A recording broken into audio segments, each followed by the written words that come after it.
Hi everyone, it is Atia here at Booking In with Atia. Welcome back, or welcome if you're new. And today we're going to do my January book mail haul. So I'm going to be showing you all the books that I was kindly sent by publishers and or authors. And yeah, let's jump into it. If you're not already subscribed, you should do that before we continue. This is the stack that I'm going to go through. 1, 2, 3, 4, 5, 6, 7, 8, 9, 10, 11, 12. There's 12 books. 13 books that we are going to jump into, and I guess I should start with the one I just put here.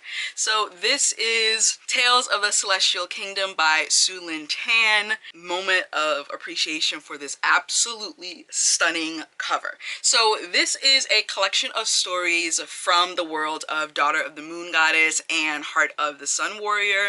And so if you have not read the entire duology, you should do that before completing this collection. There is 9 stories in here. It's split into 3 sections, and so the first section takes place prior to the events of the Daughter of the Moon Goddess.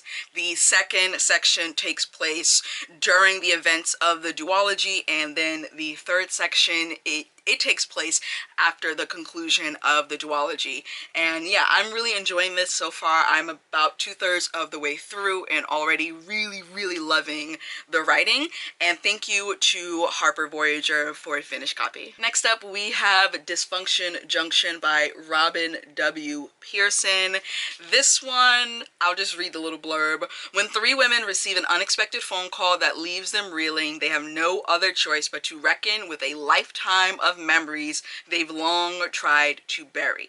Only in facing the past will they find their path. At the junction of healed and hurting, broken and whole, and past and present, 3 women wrestle with their inability to forgive and forget in this riveting Southern family drama about sisterhood from award-winning author Robin W.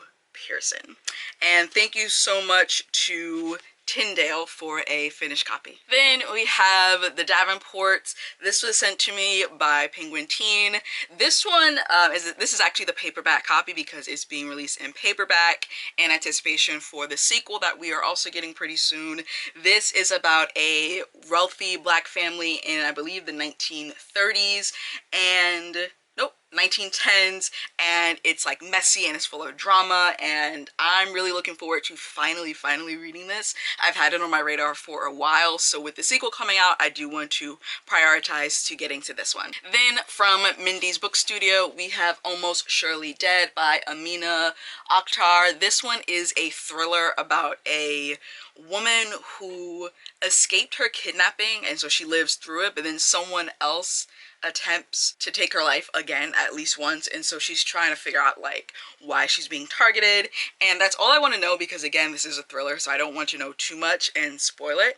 But yeah, thank you to Mindy Book Studio for this copy. Then from Simon & Schuster, we have The Bullet Swallower by Elizabeth Gonzalez James. This is a Western, and that is literally all I know about it. So it says, a family saga that's epic in scope and magical in its blood and based loosely on the author's own great-grandfather. The Bullet Swallower tackles border politics, intergenerational trauma, and legacies of racism and colonialism in a lush setting, and stunning prose that asks who pays for the sins of our ancestors and whether it is possible to be better than our forebearers. This is also just a really cool cover as well. Thank you to Tor.com for my copy of The Imposition of Unnecessary Obstacles by Malka Older. This is the sequel to the Imposition, no, that's this one. Wow, I always forget the title of this first book when I need to refer to it, but I really enjoyed it. This one is a futuristic sci-fi mystery novella series where we have 2 protagonists. It takes place on Jupiter, and this is a queer female Sherlock and Watson duo. And yeah, it's really awesome. I really enjoyed the first book. I'm looking forward to getting into the second book, The Imposition of Unnecessary Obstacles. Then another one from Simon & Schuster is The Storm We Made by Vanessa Chan. I've been hearing really good things about this, so I'm excited. And also the cover is absolutely just beautiful and stunning. Again, don't know much about this one, and I just want to say this. I want to preface this. I feel like I probably should say this in every book haul. I don't accept books if they don't sound interesting to me at the time. So like when publishers reach out and they say like, oh, we have this book, I'll either look at it and be like, oh my god, that's one of my most anticipated, yes please, or I don't know about this book and I look at the synopsis and see if it interests me and then I say yes please. But if it doesn't interest me, then I just say no thank you. So me not knowing anything about this book literally just means that I forgot what it's about. But when I said yes, I did indeed know what the book is about. And this says, a captivating, sweeping novel about a Malayan mother who becomes an unlikely spy for the invading Japanese forces during World War II, and the shocking consequences that rain upon her community and her family. Yeah, okay, I can see now why I definitely said yes please to this one. And once again, thank you to Simon & Schuster. Alright, so next up from Epic Reads, we have Poemhood, Our Black Revival, edited by Amber McBride, Taylor Bias, and Erica Martin. And this includes more than 35 acclaimed poets. What I find really cool about this, besides the fact that it's a collection of black poetry and the cover is absolutely stunning, is that it is both the, like, I guess I want to call them like our classic black authors, but I also don't want you to think that they're dead, because a lot of these people are very much alive. So here we go. So it mixes both our contemporary poets with our, I don't want to call them ancestors, because again, not all of them have passed. I guess our forebears, our poetry elders. There we go. It mixes our contemporary poets with our elder poets, and it is 35 acclaimed poets. And I just had the idea that I will try and hopefully get out in a few weeks a video project where I am reading this book as well as a next book I'm about to show you and another book that I received in February, because they're all dealing with poetry, but they're dealing with poetry in a very different way. So this one is a collection of poetry, and the other two that I'm thinking of are more like nonfiction memoir, and one of those two incorporates like a lot of illustration and art. So yeah, I think that would be a really cool project. Let me know down in the comments below if you would want to see a vlog project dedicated to some excellent black poetry. And once again, thank you to Epic Reads. Then also from Epic Reads, another collection of poetry, and this is How the Boogeyman Became a Poet. This is a memoir of Tony Keith Jr. and I'll see if I can, oh look at this. So I'll read you some of the letter from the author that came in the book, and then I'll also read you some of the synopsis. So in the letter from the author, it says, set in Washington, D.C. metro area during the late 90s, these are rhythmic stories about moments in my life when I had no choice but to write poetry to win battles against the boogeyman.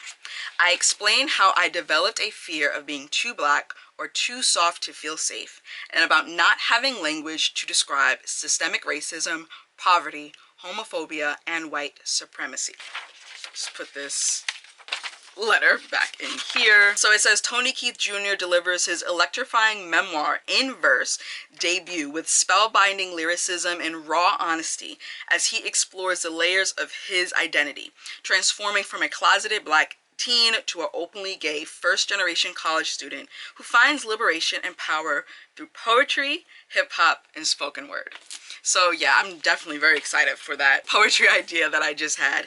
And once again, thank you to Epic Reads. Alright, next up from Penguin Teen, we have Beast of War by Ayana Gray. This is actually the series finale to the Beast of Prey series. So we have Beast of Prey, and I'm looking over there because I'm trying to see what the name of the sequel is, but I'll put both titles here. So we have Beast of Prey, whatever the second one is, and then we have Beast of War. I really enjoyed Beast of Prey when I first read it. When it first came out, I don't know if it was like 2 or 3 years ago. I have not read the sequel because I am that person that procrastinates when it comes to series, but maybe having the completed trilogy will push me to finish the series, since I can control when I end the series eventually. But this one deals with, I forget, I think it's West African inspired. There's magical animals, magical beasts, there's gods, there's powers, and yeah, I really remember enjoying that book, and I probably need to reread Beasts of Prey before jumping into the sequel and Beasts of War, but thank you to Penguin Teen for this copy. Next up, we actually have an independently published fantasy called Awoke by K.T. Conti, and this is actually the start of a series called the Unseen War series, and can we just have a moment for this cover? Like, it's giving what it needs to give. It's giving hair, it's giving afro, it's giving a little bit of Star Wars, and I'm here for it. All right, so this one is about a teenage girl. She turns 18. She's always been able to see the dead, and she undergoes this rites of passage and finds out that she actually has some ability and responsibility to help these depraved souls move on, and there's something else that's lurking in the background that's coming for her.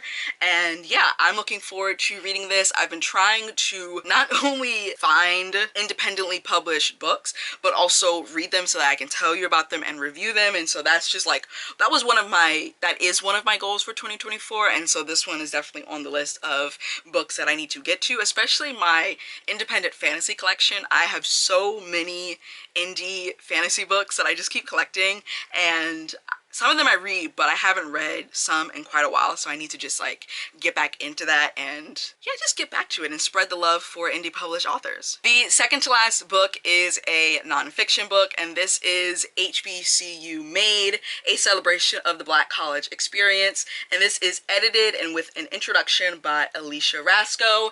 And pretty much, like I said, with nonfiction books, especially when they're a collection of essays, they kind of tell you what they are about in the title and the subtitle. And so if you don't know, HBCU means historically Black college or university. And yeah, I'm excited about this one. I did not attend an HBCU, but I've always loved and been fascinated by the idea and culture that surrounds them. And also another one where the cover is pretty stunning. Oh, and thank you to Algonquin Books for this finished copy. The last book we have on this list comes from Hachette Books, and that is White Supremacy is All Around, Notes from a Black Disabled Woman in a White World by Dr. Akilah Cadet, founder and CEO of Change Cadet. And yeah, again, another one where I don't have to say a synopsis because that pretty much explains to you what this is. And yeah, I'm excited to look at this, especially because I am also a Black disabled woman in a white world. So like, I feel like a lot of the things, we have different disabilities, but I feel like a lot of things that she has to say, especially dealing with that particular intersection of identity, will really hit home for me. So yeah, that is all the books that I read.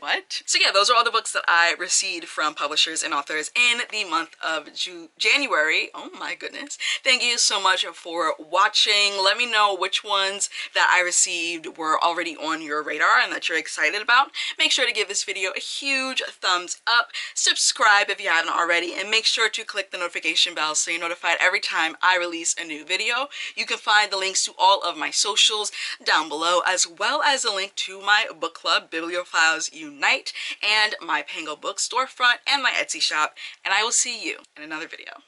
Bye! Showing. I ain't living for the moment. I see what's mine and I want it. Hungry like a Pac-Man. I'm Bruce Wayne and Batman. I'm Naruto with a Hanzo. Got a sharp mind like I'm Einstein. Plus I'm copywriting, so it's all mine. Check it for me, I'm in the sky.